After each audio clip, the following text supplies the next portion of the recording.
As always, Ted, kick us off. Who do you have as your winner of the weekend?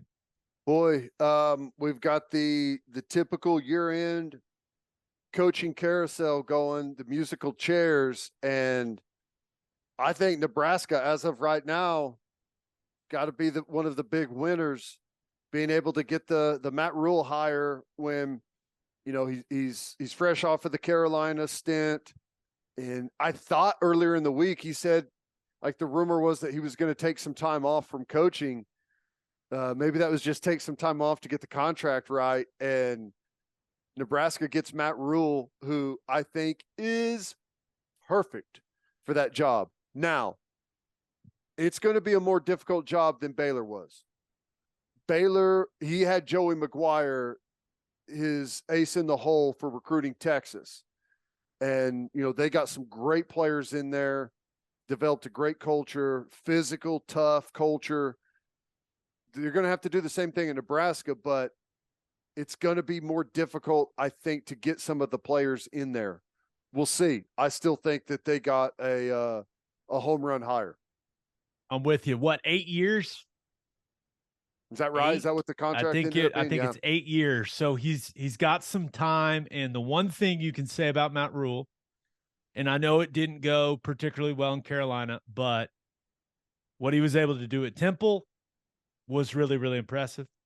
And what he was able to do at Baylor. Remember, because when he took that thing over, it had been burnt to the ground. Yep.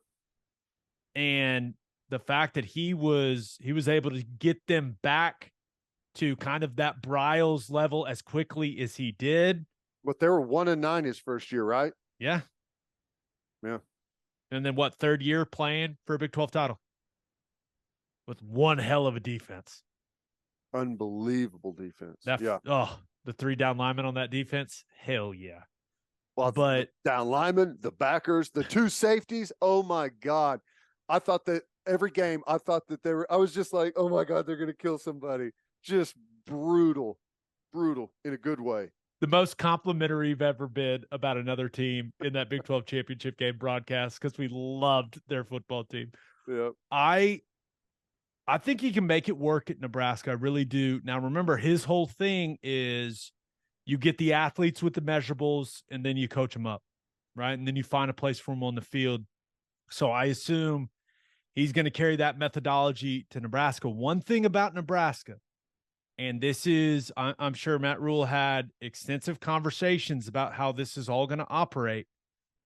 That is a program and a fan base that are, I think they're willing to do what it takes from an NIL perspective. Yeah. So how does Rhule balance, his ability to evaluate prospects, guys with the measurables, and combine it with that NIL program that they've got there to get the right blend of players to go win football games? I think that's going to be interesting to kind of monitor how that all works for them. Yeah. He'll put together a really good staff, and he's the anti-Scott Frost in, like, one of the things that I always was really impressed with about Matt Rhule is, like, whenever we'd play them in Waco, I watched him in pregame, and he just goes out there and he just kind of walks laps around the field, and he talks to everybody. He talks to the people in the stadium that are running security. He talks to the officials. He talks to the guys on the other team. It's like he's working the room and there's 1,000 people down there, and he talks to everyone. And it's totally different from Scott Frost. Scott Frost was, not a people person up Prickly. there. Yeah. And it's going to be totally different with Matt Rhule, and that fan base is going to absolutely love him. The biggest winners are the people that cover Nebraska football. Yep. Like on a day-to-day basis, because Jessica, our girl Cootie. What a win for Cootie. I was able to interview Matt Rhule a lot. He would come on our SiriusXM show quite a bit, and he was absolutely delightful every single time. Every time we interviewed him, I came away more and more impressed. And that's why I was really cheering for everything to work out for him there in Carolina with the Panthers. But I'll be cheering for him at Nebraska because the dude is impossible not to like. Like once you talk to him, once you kind of get to hear him talk about the game and like his players and like how he views it. He's an interesting dude, and he's really hard to root against. Scott Frost, it's kind of a weird dude. I mean, it's just The number thing is made for Nebraska.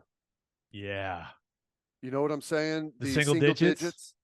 That is like tailor fit for a program like Nebraska. Like, because that will be a huge deal.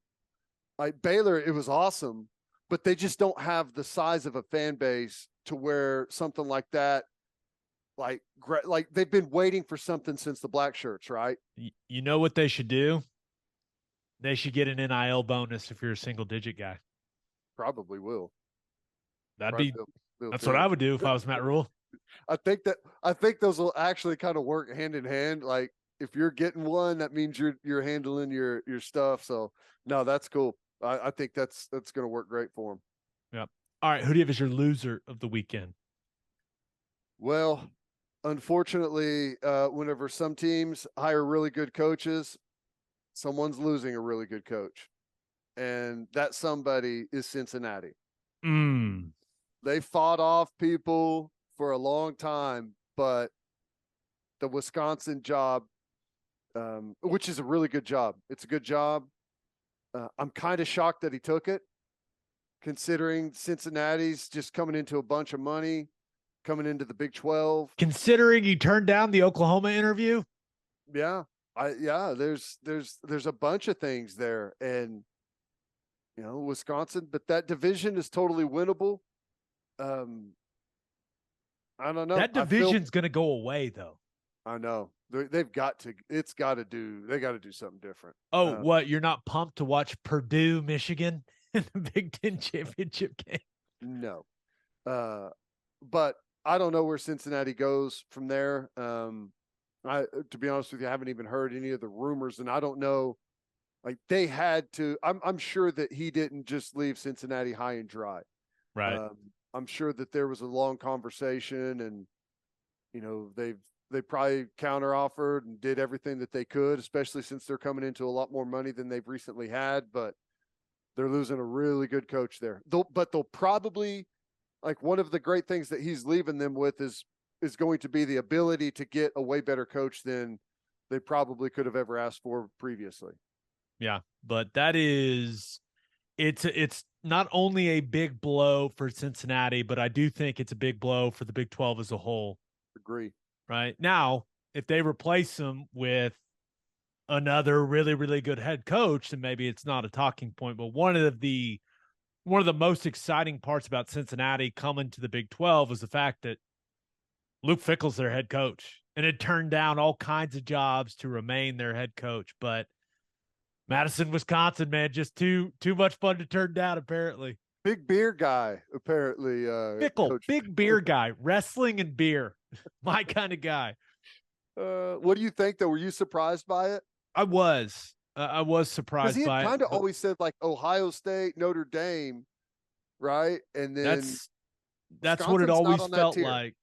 That's what it always felt like. But I will say I'm not shocked, but I just have to kind of remind myself, it's like, hey, the Big Ten and the SEC they're kind of separating themselves.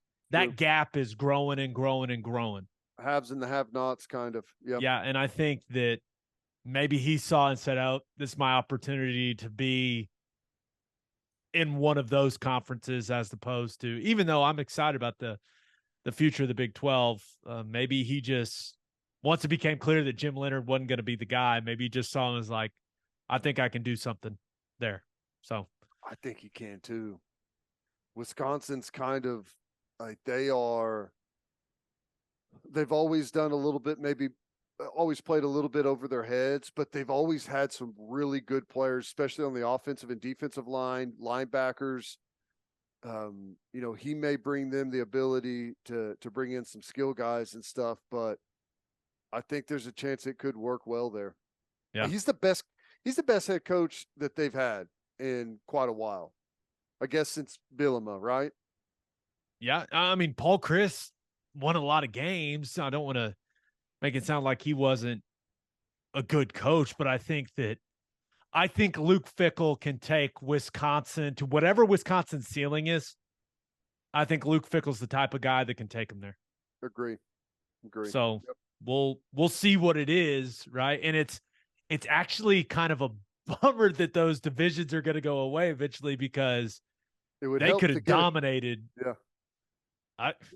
Be nice to get a couple years run of the Iowas and the Northwesterns and the Purdue's, yeah.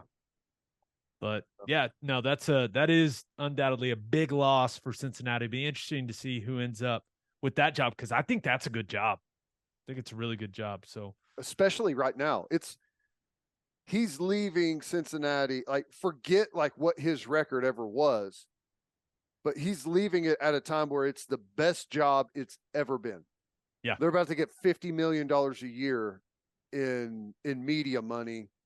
They're coming to a conference that's losing the team that's won, the two teams that have won most of the conference championships or most of the big time games. And it's kind of up for grabs at that point. So, yeah. Yeah. All right, let's get to my winner and loser. But first, First Fidelity Bank is a full-service financial institution based in Oklahoma with tailored solutions for all your personal and business needs. Checking accounts, saving accounts, home loans, and much more. They do it all. Whether it's online banking from your computer or mobile banking from your phone, everything is stress-free with FFB. Making mobile deposits, paying bills online, and moving money to different accounts could not be easier. First Fidelity Bank provides free ATMs worldwide, making banking convenient wherever you are. They also give back to the community. FFB donates a total of more than $500,000 to local charities and educational foundations. Make your life easier and go bank with First Fidelity Bank. Visit ffb.com for more information. And if you're a whiskey or bourbon drinker, stop what you're doing. Head to your favorite liquor store and buy some Balcones products. You got to grab some of Balcones Lineage Single Malt Whiskey. It was just voted one of the top 20 whiskeys in the world by Whiskey Advocate, and you'll be shocked by how affordable it is. Also, you got to snag some of Balcones Baby Blue Corn Whiskey. It's made from blue corn. That's the fancy corn. That line's so much better when they win, man. Damn it. And that is why it is 125, more than 25 awards. Last but certainly not least, you got to buy some of Balcones Pot Still Bourbon.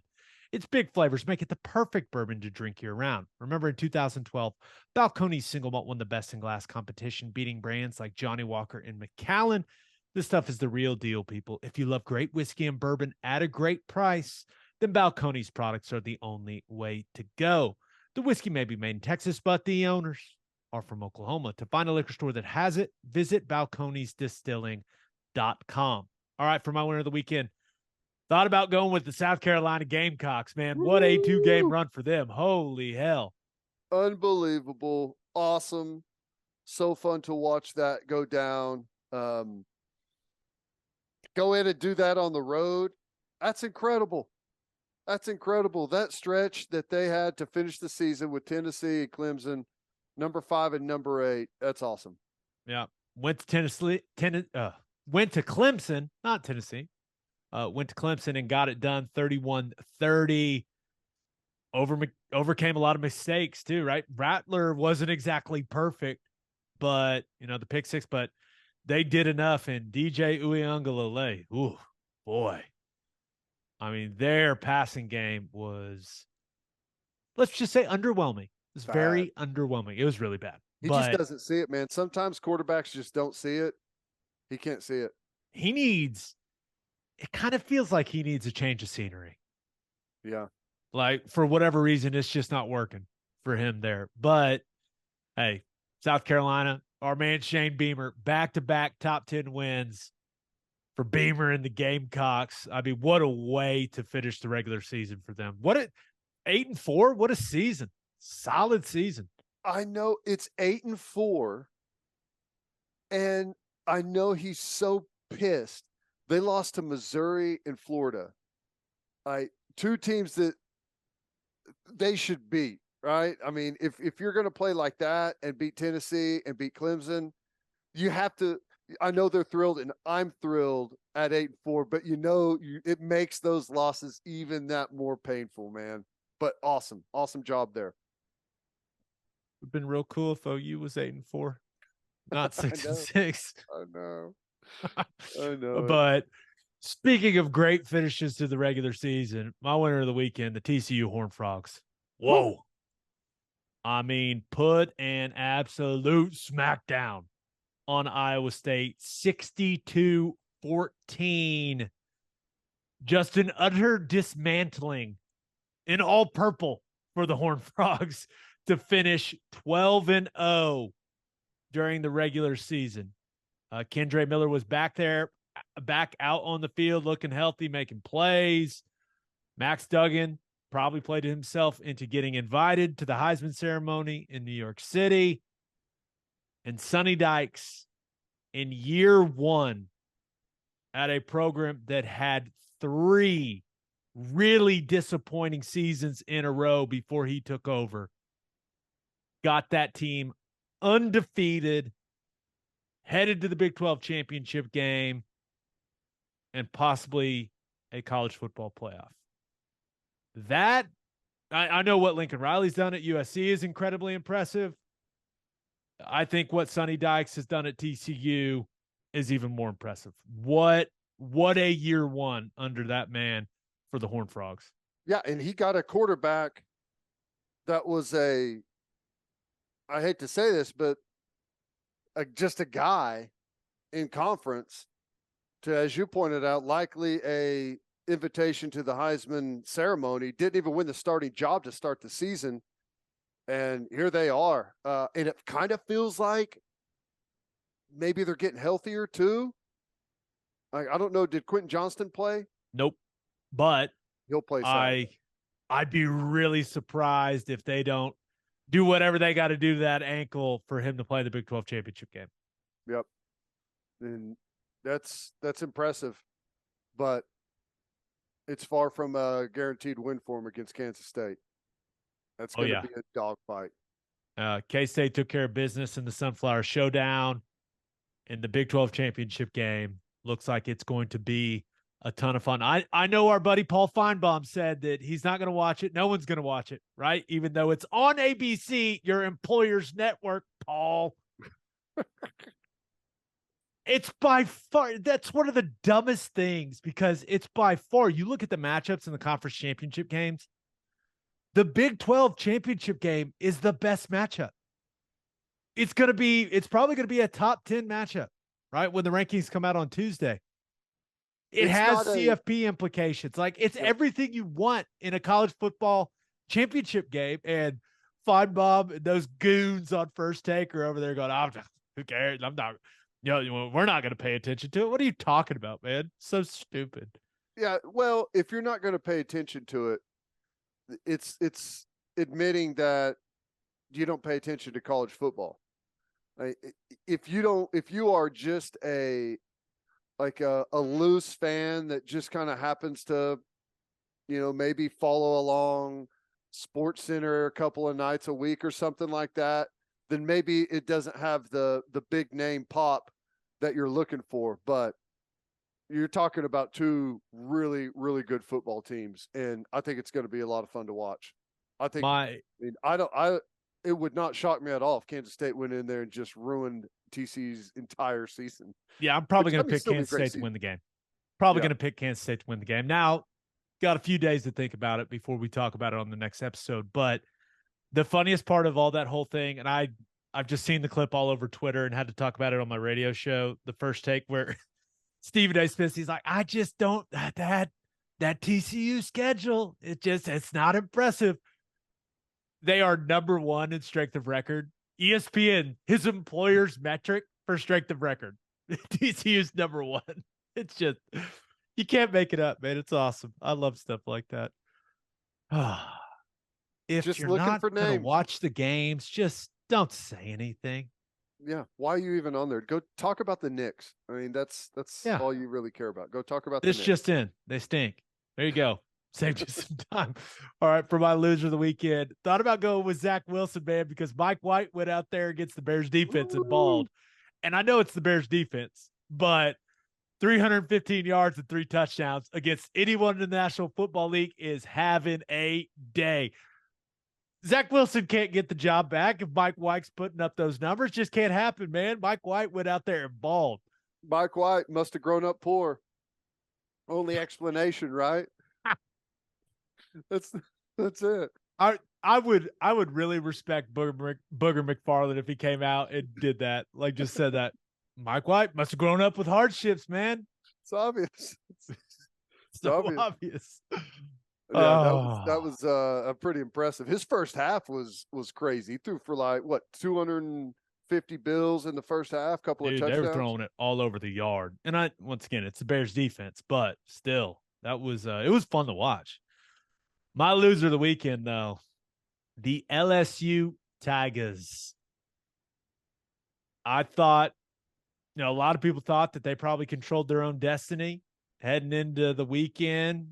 Just had to take care of business in College Station, then find somehow, some way to beat Georgia in the SEC championship game, and they would find themselves in the college football playoff in year 1 under Brian Kelly. Well, they did not take care of business in College Station. They went there and lost 38-23. And it was a really good game for about 2.5 quarters. And then Jaden Daniels fumbled. A&M scooped and scored. And it was all Aggies from that point on. Just a massive momentum swing on that play in that football game. Now, Moose Muhammad was out there just making sensational catches. Devon Achane, I think, is I think there could be an argument that he's the best running back in college football. Like, I think he's really damn good. But yeah, the Aggies whooped that ass in the fourth quarter. And we don't exactly give Texas A&M a ton of credit on this podcast. They've been my loser of the weekend a lot this season. But man, that was impressive. And you talk about a disappointing loss for LSU and that fan base. My goodness. I'm so stupid. I saw. What did you do? Well, I took this at our station. I took this in our picks contest. What was LSU, like a 9-point favorite, 9.5-point favorite, something like that? Here you've got a team that has everything to play for. A possible college football playoff appearance, right? They're going into the SEC championship game. Incredible what they've done this year. And then you've got Texas A&M playing for nothing, has to be ready for the year to end, no excitement, pissed off fan base. It's like, of course, LSU goes and loses that game to Texas A&M. Of course they do. I'm so stupid. It's the easiest pick in the world, but I just took the wrong side of it. It's obvious. I believe when we did TV together last week, I said it would be the most college football thing ever for A&M to beat LSU. And there you have it. There you have it. Unbelievable. I assume A&M fans are happy that they won this game, but there's got to be, it's maybe a large number, may not even be a small number. There's got to be a substantial number of A&M fans that are like, oh my gosh, Connor Wegman looks awesome. The offense is producing. Jimbo's not going to change a thing offensively. He's not going to hire anyone. He's going to say, look, this is what it looks like when they execute it. That has to be in the back of Texas A&M fans' mind. They have to be going, oh no. Oh no. Yeah. I'm sure, I didn't see it, but I'm sure in the press conference, Jimbo Fisher's like, I told you guys. I told you Connor Wegman could play. That's just a glimpse of the future right there. I guarantee that's what's going on. You nailed it. Absolutely. Your Jimbo's pretty good. You just need to talk like a little faster. I know. My brain doesn't work that fast. Yeah.